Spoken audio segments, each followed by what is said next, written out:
Hi friends, it is that time of the week again. Another unboxing. This may be my last one of these because I feel like they're kind of redundant, but at the same time, I have had people reach out and say, hey, thank you so much. I just, I'm gonna be getting these boxes soon. It's nice to see what's gonna come in them. So let's jump right in. As always, first side, oregano, pasta, white onions, garlic, 2 pretty large sweet potatoes, oatmeal. We are big oatmeal people in this house. Overnight oats, pinto beans, white rice, oil, honey,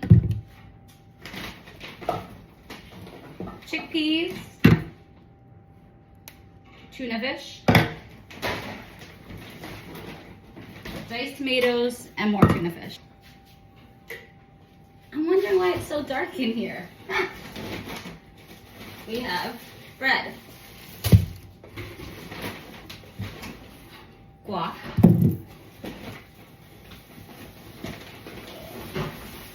two red peppers, 3 pears, 1 ginormous cucumber, boxed milk. We're not a fan of these. Cheese, and 1 pound of ground beef, and 2 packages of chicken thighs. Well, that's everything that came in my boxes this week. So thank you guys all so much for joining. Comment down below if you feel like these are getting redundant, or if you actually feel like you're using something, or acknowledge that you're even watching the videos. Thanks guys, have a great day.